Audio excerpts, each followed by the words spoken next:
I'm gonna be so annoying about this book. I don't think I've ever been more upset by the ending of a series. I don't want to think about it literally ever again. It's giving steampunk mixed with Regency era. This is my new shining star. Like, I'm so happy. Thank you so much for everyone who recommended this book to me. Hello besties, welcome back to my channel. My name is Tori. If you're new, I hope that you are having the most wonderful day of your entire stinking life. We are doing a weekly reading vlog. This is going to be my week 2 of Romantasy-a-thon, which is the readathon that I'm hosting. It's more of a summer reading challenge where there are 35 Romantasy prompts that we are trying to read over June and July. So this week, let's talk about the TBR. I have quite a few Kindle books this week. We are going to be adventuring into the world of Nalini Singh with Angel's Blood. I am so incredibly excited for this. House of Earth and Blood is one of my favorite books of all time. Nalini Singh was one of the authors Sarah J Maas said that she was really inspired from to write that series. I'm going to be buddy reading this with Bailey from Baze Reads. I will link her down below. She is so stinking cute. Please go subscribe to her. So we're gonna be buddy reading this. I am going to finish my buddy read of The Ruined by Renee Ahdieh. I'm currently listening to that audiobook. A carryover from last week. Actually another carryover because The Ruined was also a carryover. Spindles and Thorns. This is a Sleeping Beauty retelling and it is a novella. It's only like 255 pages. I will go into more full summaries of each book as we get to them.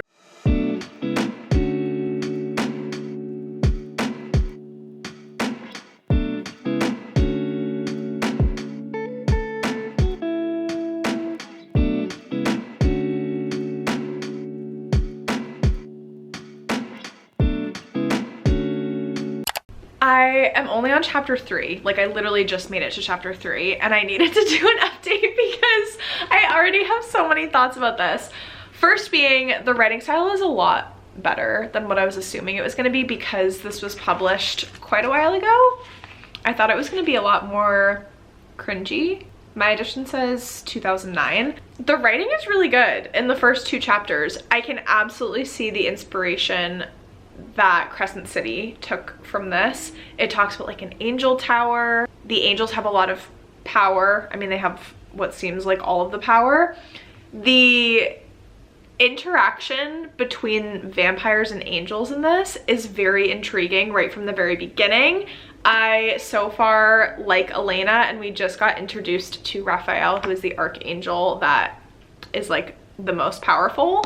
So many thoughts. Okay, but first off, let me give a summary of this book. So Elena Devereaux is a vampire hunter. She's the best vampire hunter. And she gets hired by the dangerously beautiful archangel Raphael, a being so lethal that no mortal wants his attention. But Elena knows that failure is not an option, even if the task is impossible. So she's a vampire hunter, but he hires her to hunt down this archangel that like has gone rogue. The job will put Elena in the midst of a killing spree like no other and pull her to the razor's edge of passion. Even if the hunt does not destroy her, succumbing to Raphael's seductive touch just might. It's giving badass. It's giving already gripping me, like literally from the first 2 chapters. Even from the first chapter, she's like hunting a vampire and it was so much fun to read about. It's like this interesting mix between Buffy the Vampire Slayer, Supernatural. It's definitely giving Supernatural vibes, and then obviously I think of Crescent City, but like Crescent City was inspired by this and that just makes it so much more fun. So I'm gonna keep reading. Our goal for today is to get to chapter 10, page 75. And I'm so excited to keep reading, but I had to just like get those thoughts off my chest because this was such a strong start.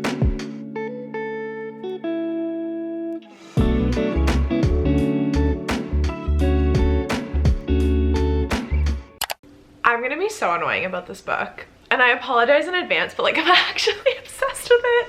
So I'm on page 75. We're reading another 75 pages today. I'm convinced that if you redid these covers to be like a more modernized, updated version, and you republished these books and told no one that they were published in 2009, no one would know. No one would know, and also they would scream, cry, and throw up about it. Like, the romance already, like, not romance, but the tension is tensioning. Raphael. He's talking to her about like archangels and what they can do. She's asking for more info about how she can track down this rogue archangel, and she's like, he's gonna be super easy to find. He has these really noticeable gray wings. He's gonna stand out. And he goes, hold my beer and watch this. Just kidding, he doesn't say that. But he goes like invisible. He goes glamored. And she like can't see him at all. He's invisible. She walks up to him, like puts her hand on him to make sure that he's still there. And then he starts sucking on her finger. I was unwell. I'm still unwell about it. I was like, oh my God, this man, this archangel, I can't with him. So I'm having a great time, but I just started reading today's section. We're on chapter 10. Elena is a vibe, and also her apartment in Manhattan. Her headboard was a one-of-a-kind design of the most delicate formed metal, while the white-on-white sheets and puffy comforters were embroidered with tiny, tiny flowers. To the right of her bed were sliding French doors that led out onto a small, private balcony that she turned into a miniature garden, and beyond that lay the view of the Archangel Tower. This is a girly after my own heart. That sounds like a dream. I feel like this main character is a Taurus because she talks about how hunters tend to make their homes into their own special like oasis paradise because their job is so horrifying and they have to deal with a lot of crap, and when they go home they just want it to be like their safe space. They want it to be their own little slice of paradise so they can actually like relax. I'm gonna keep reading. I'm gonna keep screaming about this book. I'm probably gonna check in like every other chapter, and I'm sorry about it, but I'm also not.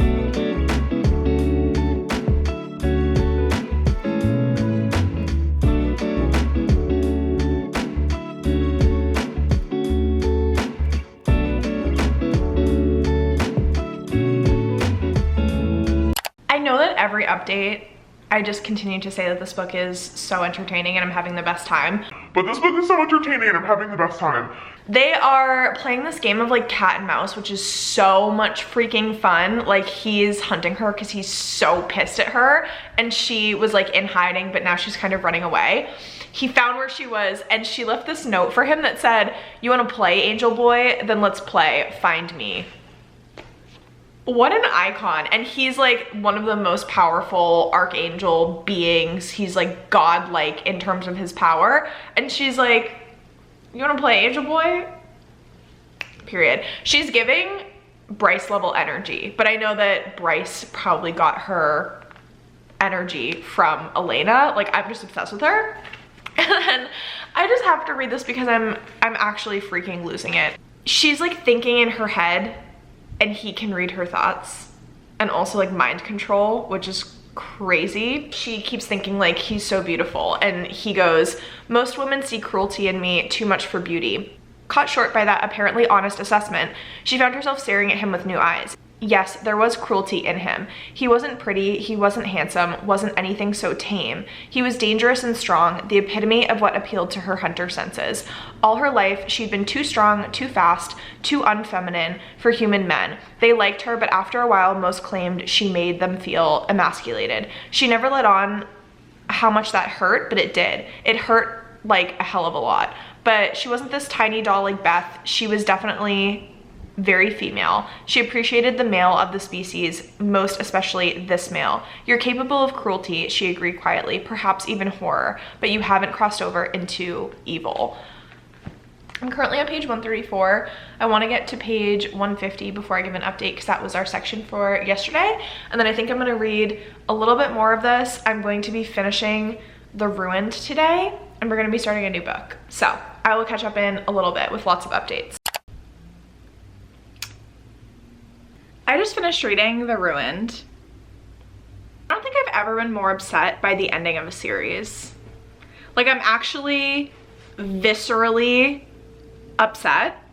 So I'm just gonna say exactly what I wrote in my Goodreads review. It's giving Renee Ahdieh hates her readers. I don't understand. Like this series is a series where they were always pretty mid for me. Like I was giving them 3.5, 3 stars. The third book was probably, the first and the third book were probably like my favorites out of the series.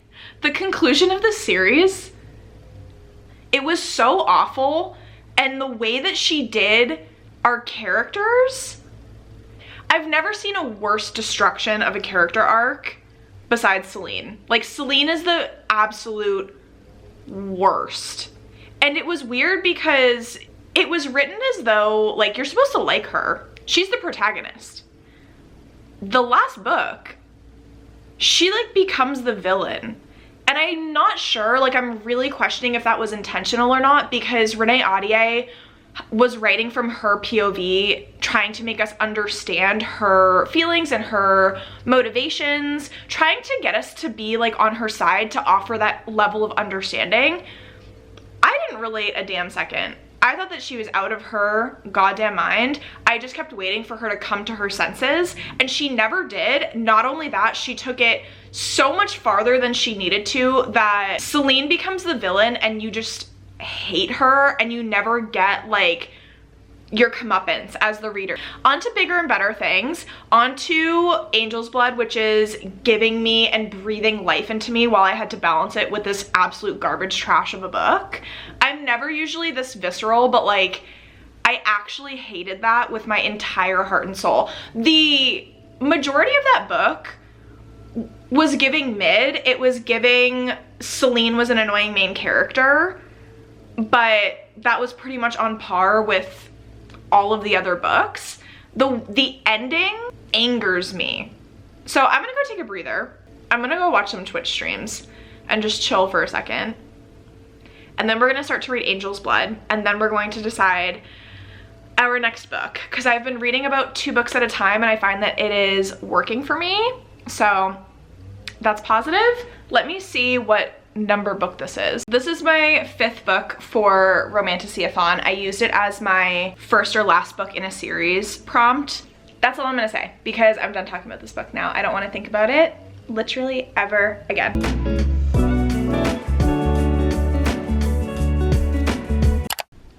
We're reporting back with a better attitude. I just started reading Spindles and Thorns, and this is by Melanie Karsak.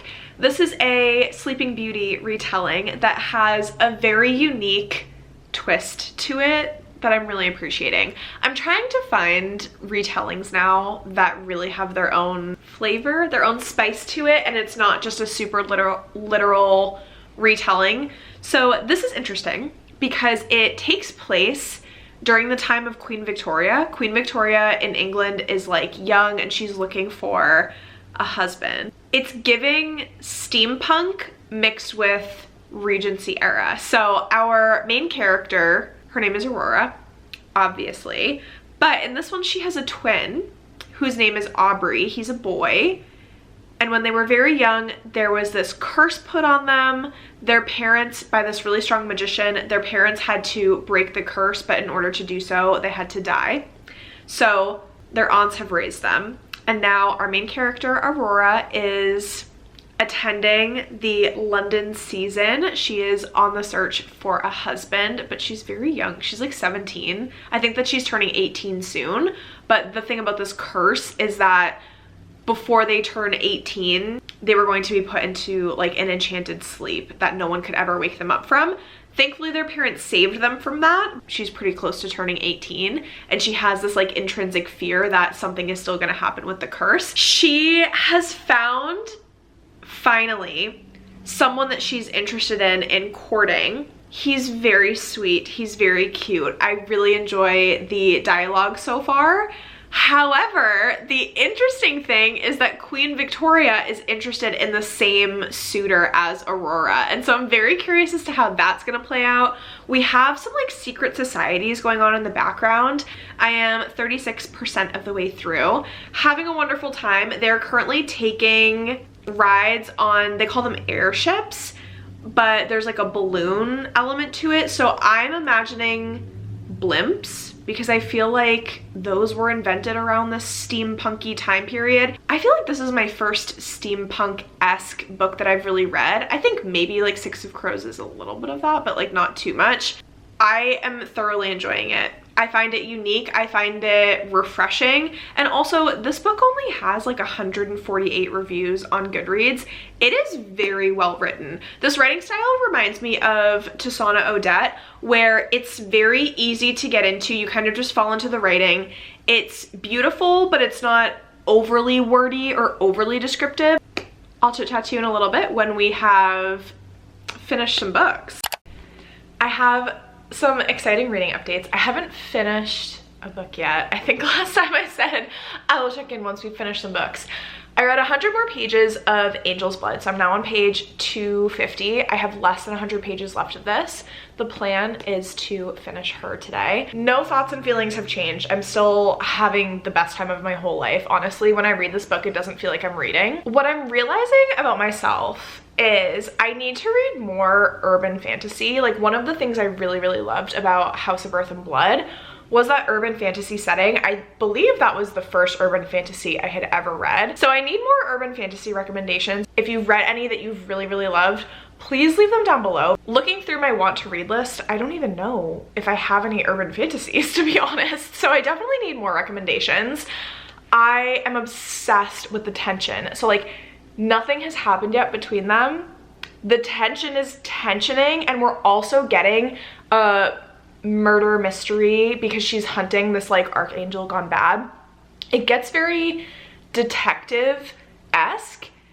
It's just giving House of Earth and Blood. Like, honestly, you guys were on point with this recommendation. Definitely 5-star vibes. We'll see how it ends, but like, I can't imagine that it's not going to be a 5-star. I've had the best time with this. Then I didn't read anything more of Spindles and Thorns yet. My hope is to finish that book today as well, which I think is really doable because both this and Spindles and Thorns, they read so fast. I couldn't sleep last night, and I didn't have a current audiobook that I've been listening to, so I had a couple saved on Everend. I ended up picking up Court of the Dragons by Frost K. This is the first book I've ever read by this author, although I do have a couple of her books saved on my want to read. This book, the setup, our main character lives in the Court of the Dragons. She is the princess. She has this arranged marriage already set up for her. She's promised to this man named Rowan, who is also like in her society. He's like another high society family. On the day of their wedding, the elves invade. It's kind of chaotic, a lot of death and destruction. She escapes with her little sister, but Ren feels she's from like a warrior society, so she cannot stay in hiding. She has to go fight for her kingdom. So she leaves to fight, and then I believe she is captured. She's dragged before the Elvish king, and she's given two choices, death or marriage. She obviously submits, biding her time as she plots and spies, determined to strike at the heart of the Elvish royalty and take back her family's throne once more. This is going to be my marriage of convenience prompt. I was not nervous for this one, but I don't tend to read a lot of Marriage of Convenience. It's a pretty short book as well. I've been listening to it on 1.8 speed, and I only have 3 hours and 15 minutes left. It's moving very quickly. It's very, very fast paced. I'm excited to see this dynamic with the Elvish king who takes her captive. The only other book I've read like this is King of Battle and Blood by Scarlett St. Clair. That one's very vampire-y. It's also extremely spicy. This one is, it's reading YA. I'll update if there is spice or not on this one. We have a lot of reading updates to discuss today.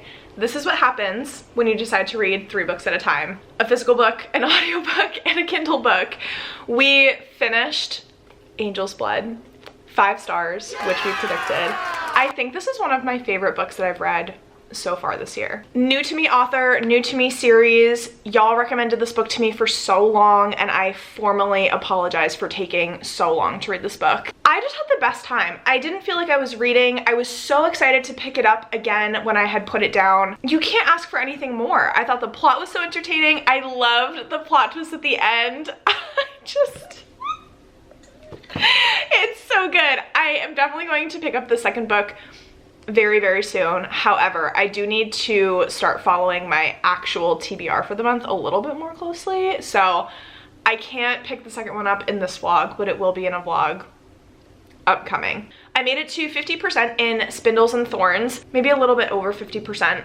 I'm enjoying that book. I stick by everything I said. It's giving Tasana Odette, it's giving Regency, it's giving steampunk.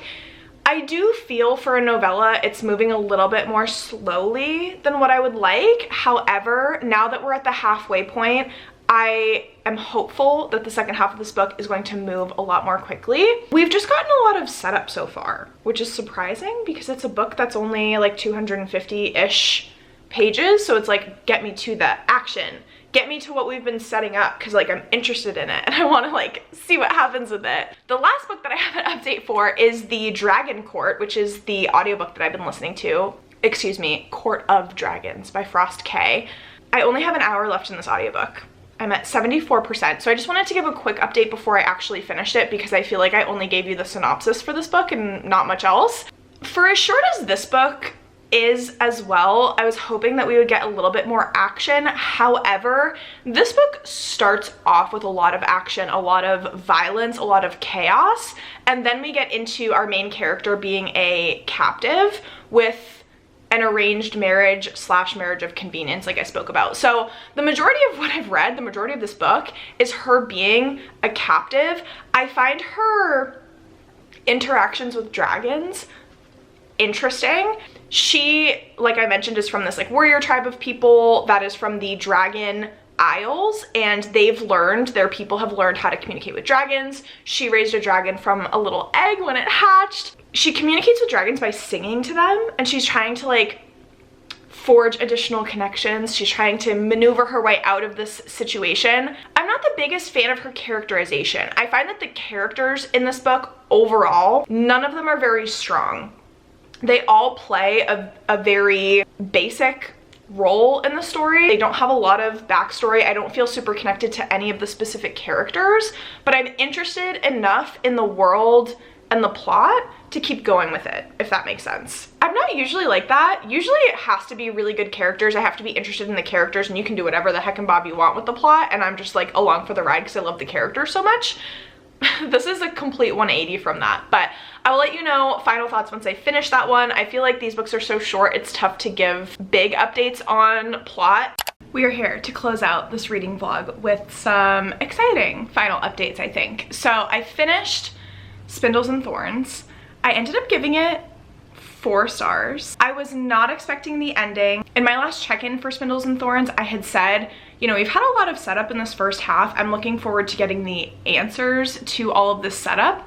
We got some answers. It set up the next book in the series very, very well. I'm really interested to read more from Melanie Karsak because I felt this was a really good introduction to her writing. From looking through her Goodreads, she has other series that she has written with this steampunk element to them, and I think that's really fun. It's clearly her thing that she likes to do. She has an entire steampunk fairy tales series. She has a steampunk Little Red Riding Hood retelling series. She also has an Alice in Wonderland retelling. This is an author I did not know about prior to Romantasy-a-thon, but if you're looking for an author, any books to fulfill either the retelling prompt or the fairy tale prompt, I think this would be a fun author to pull from. So I'm excited for the second book in the series. However, this book just came out May 21st of this year, at least on Goodreads. It's not showing when the second book is anticipated to be released. And then we have Court of Dragons, which I did also finish as well. I ended up giving this book 3 stars. I'm curious to continue on with the series because the plot and the world and the dragons I found really interesting.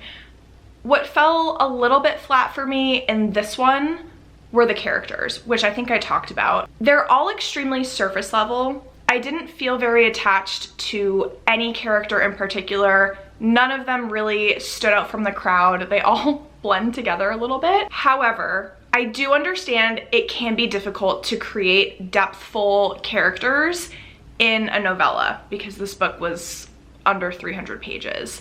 So I'm hoping to continue the series, at least the second book. We will see, and maybe we'll get more character development. I'm trying to be more open-minded and not just write off a series after the first book because I want to give it more of a chance, but I'm also not fully committing now that I've started the Dragon Isle Wars series, I'm definitely not going to commit to reading the whole series, which is something that I'm working on. If you've read any of these books, if you have loved any of these books, please let me know in the comments down below. We're halfway through June, more than halfway. What has been your favorite book so far of this month? I will catch you in the comments. I will see you in my next one. Toodles, friends.